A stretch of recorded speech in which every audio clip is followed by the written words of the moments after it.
हार से कोरोना, जीत से राजकोट। हार से कोरोना, जीत से राजकोट। हार से कोरोना, जीत से राजकोट। हार से कोरोना, जीत से राजकोट। हार से कोरोना, जीत से राजकोट।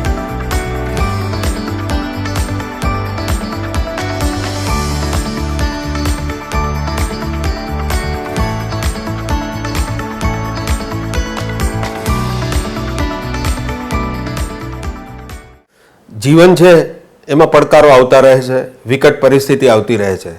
આપણે સૌ જાણીએ છીએ કે અત્યારે કોરોનાની મહામારીના કારણે ઘણા બધા લોકો શારીરિક રીતે અને માનસિક રીતે ભય અનુભવી રહ્યા છે. ભય અનુભવવામાં કશું ખોટું નથી, પણ આ મહામારી એવી છે કે એમાં ભયને બદલે સાવધાની જો વર્તવામાં આવે તો કોરોના સામેનો આપણો જે જંગ છે એ જીતવો બહુ મુશ્કેલ નથી. અને પૂરા દેશમાં, ગુજરાત અને રાજકોટમાં રાહતના સમાચાર એ પણ છે કે કોરોના સામેનો જે રિકવરી રેટ છે એ 90% સુધી પહોંચી રહ્યો છે.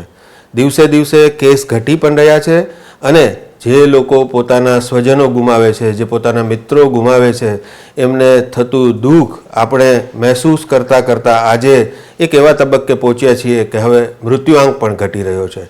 પરંતુ હજુ પણ આ રાહતના સમાચાર છે. કોરોના સંપૂર્ણપણે આપણી વચ્ચેથી ગયો નથી.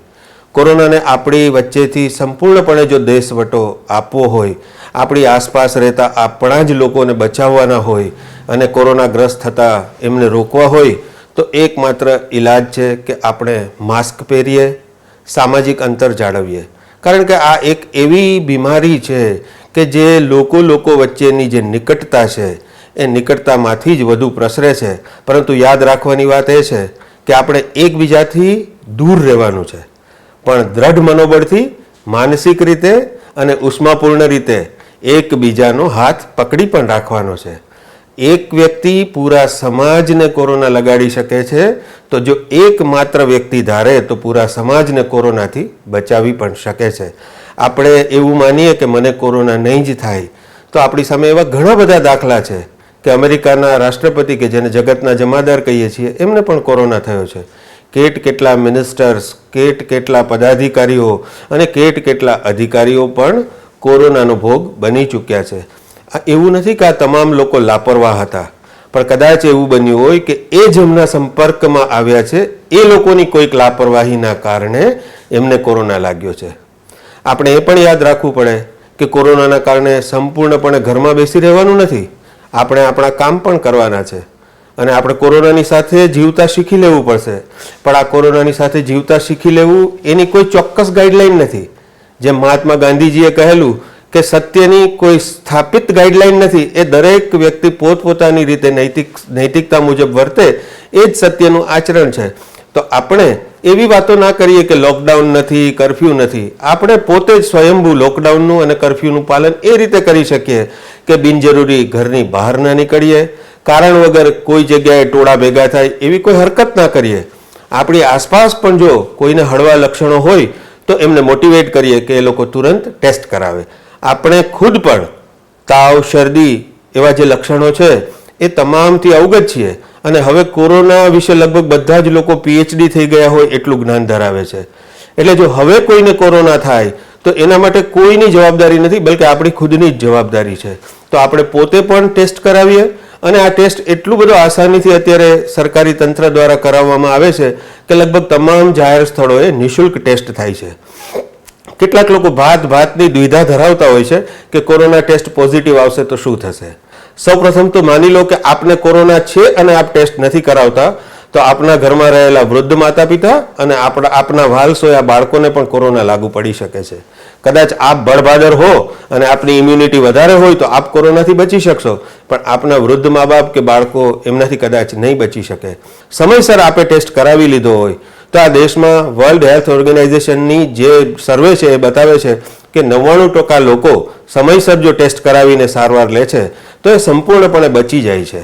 તો ટેસ્ટ કરાવવામાં આપણો ફાયદો છે, આપણી આસપાસના લોકો સંક્રમિત થતા નથી અને આપણે ખુદ પણ બચી જઈએ છીએ.